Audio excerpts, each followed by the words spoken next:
Hey folks, Nick here from another BookTube channel, and today I'm going to be going through Daredevil #1 with you guys. Now, this is not an actual copy of Daredevil #1. This is my copy of it. I don't have too many graded books. I don't love CGC or CBCS, but I do appreciate the fact that for antique books, like literal classics that are kind of falling apart, this is a good way to preserve them. So I do have a couple slabbed, including that one, because I love Daredevil. He's one of my favorite Marvel characters. This is, I believe, the first reprinting of Daredevil #1. This is Marvel Superheroes King Size Special #1. It actually reprints a number of stories, including Avengers #2, as well as some Golden Age, Human Torch, and Namor the Submariner. But yeah, within these pages is the complete Daredevil #1 comic. So I figured that's going to be the best way to show this. This way you could see it on the still original newsprint rather than here. There's this modern reprinting, the trade paperback. That's actually a smaller size, as you can tell, and it's just really kind of super saturated colors. So I don't know. This just seems like a better bet to go with. So yeah, let's go ahead and we'll dive into this thing. It actually opens with the Avengers story, which sorry, we're gonna flip through. If you are interested in seeing the Avengers one, well, this is Avengers #2. But if you want to see that Avengers story in a future video, you could let me know. But right now we're focused on Daredevil, and that's where we end up here. So this is the splash page, the opening splash page to Daredevil #1, written by Stan Lee, with art by Bill Everett. Bill Everett was a Golden Age comic book artist, and that's something that I think is worth noting here because a lot of the art feels very Golden Age to me in this. Feels a little bit stiff, and we'll see examples of that. But it opens up actually here. I'm glad I have the real one on it handy because on the cover you could see it prominently features like Spider-Man and the Fantastic Four. Please ignore my ceiling fan. But this Daredevil was a new character that premiered pretty late in the Marvel Renaissance. In 1964 it started. Whereas Spider-Man and Fantastic Four were already out for a few years at this point. So they're launching a new character, and so they want to put those familiar faces on the cover to try to draw in readers. Like, oh, I recognize Spider-Man, I recognize Fantastic Four. Let me check out this new character, Daredevil. And they double down on that on the interior, showing, hey, remember this cover, the Amazing Spider-Man 1 cover? You're going to want to pick up this book, because this book is destined to be one of the most valued comic magazines in your possession. Sure enough, they were right. Daredevil #1 is a pretty expensive book nowadays. I got mine a few years ago before the boom, and I was very fortunate that I did, because I could not afford it now, even at the grade I have it in. But here's the story. Here's where we start off. We open up at Fogwell's gym. I love this opening panel. I think it's really a great setup shot of this kind of old gym that you could tell it's old. It's got flyers that are kind of peeling off the wall. It's in a bad neighborhood. I like the lettering on the sign. Everything about this panel I really like, including this very wonky little black cat that's walking across the screen there. But inside Fogwell's gym, there's a bunch of hoodlums, playing some poker, waiting for their boss, the Fixer, to show up. And while they're waiting for him, instead of their boss, in walks this yellow and red spandexed wrestler-looking guy who's calling himself Daredevil. And they're like, "Who are you? What is going on? Maybe are you here to try to work for the Fixer? Maybe we could use somebody like you. You look like you're in good shape." And he immediately is like, "I intend to make sure that the Fixer is never able to use anybody ever again." and the thugs recognize that, okay, he's here to fight. Let's give him a fight. The big guy charges at him, and Daredevil goes to work. I like Bill Everett's compositions in the fight sequences, even if I think his characters and figures are a little stiff. Like just this momentum of the big guy leaning in to charge at Daredevil, who we see in the silhouette, and then in that next panel, we kind of follow the motion of him being kicked up and swooshed over Daredevil's head. Um, we get something similar in these middle panels here, where he's being spun around, and you can see, just following the lines, that he's thrown into the bodies of everybody else, of the rest of the thugs. And now it's on. This guy's reaching for a gun. Daredevil uses his trademark billy club, throws it, and knocks the gun out of his hands, and they keep fighting. And no matter what they throw at him, Daredevil is able to dodge. And you can kind of see what I'm talking about here in terms of stiff figures. Like there's a lot of just like a lot of straight lines here. Like his body's just straight here, the legs going straight out. That just, I don't know, the knees look stiff. So this has very much a golden age feel to me. But I do like the compositions, and I do like the character design. I've always had a soft spot for Daredevil's original yellow suit. A lot of modern fans, don't realize that that's how it began. I know on the She-Hulk TV show, he had the yellow suit a little bit, but that was maybe a lot of people's first encounter with that suit. But I've always had a soft spot for it. I've always liked it. So Daredevil beats the crap out of these guys, and then we get a flashback, because this really came out of nowhere. We started with the action scene, which is good. Comics should start with an exciting scene to really draw you in. And now we get the speed run of Daredevil's origin. Here he is as a little boy, a little very muscular shouldered boy, and his father, Battling Jack Murdoch, is talking to him. His father's a boxer, but he's kind of aged out a little bit. He's not really getting fights anymore, and he's a single father, and he's telling Matt Murdock, that he's got to study hard. He's got to grow up to really be something. He doesn't want to turn into himself, just a deadbeat dad, or a dad who can't give his child what he really deserves. So what this leads to is, all throughout Matt's childhood, he's not outside playing with the neighborhood kids. He doesn't, play football. He doesn't, roughhouse in the back alleys with these kids. I don't know. It was the 60s. Everyone was bored. They had nothing to do.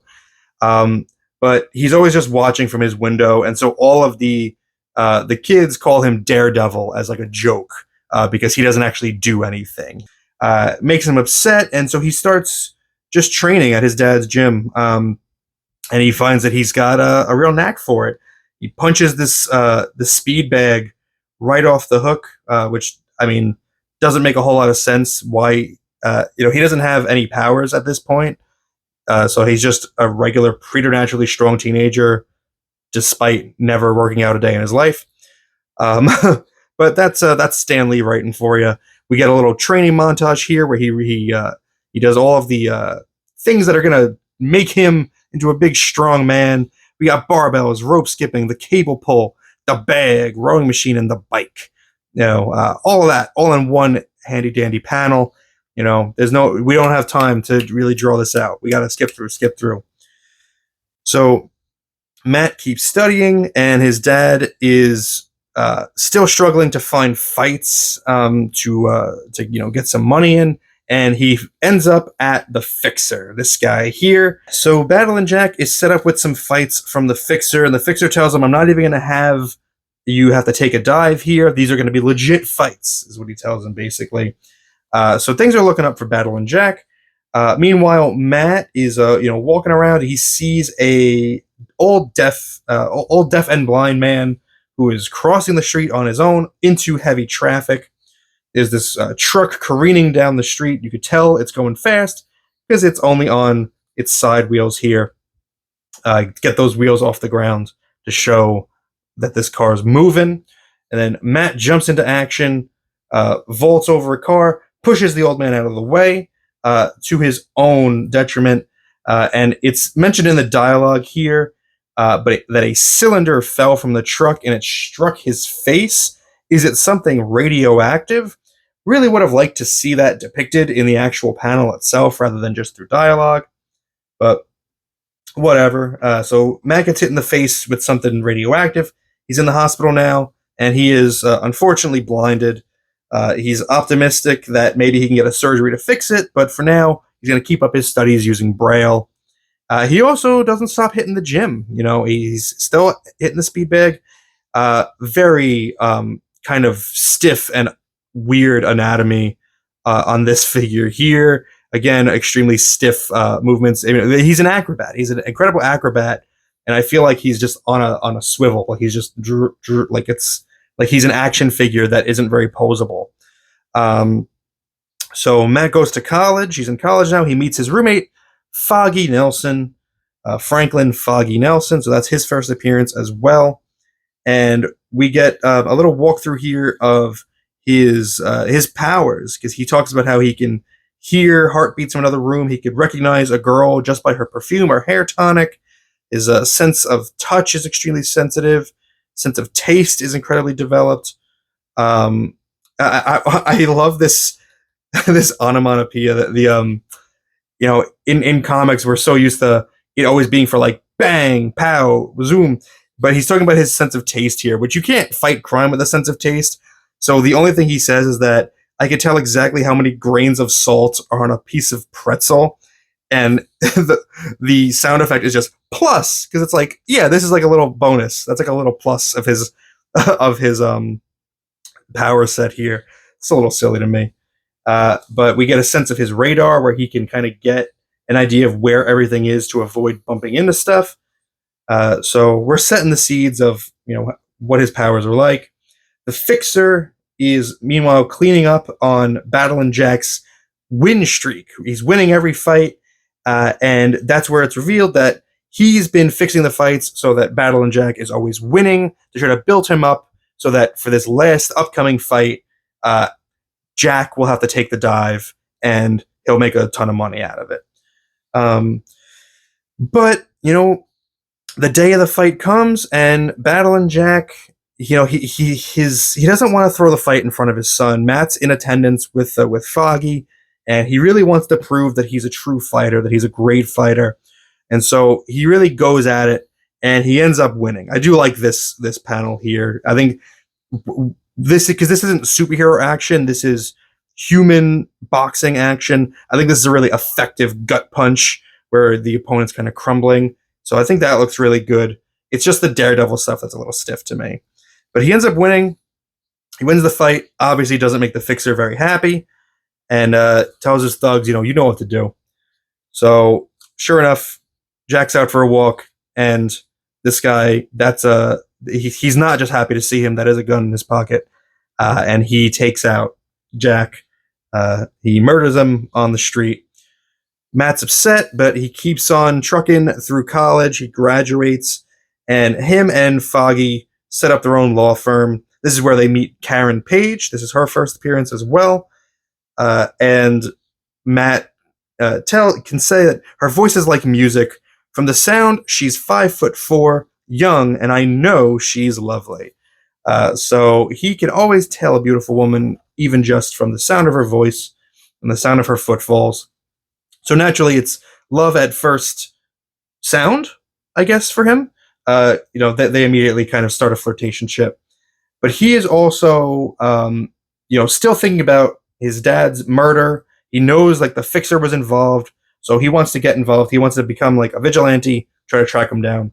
So he uses his incredible sewing skills to put together this outfit using his old, just some old shirts that he's got laying around. I think in the future they retcon this to be some of Jack's old wrestling gear, I think.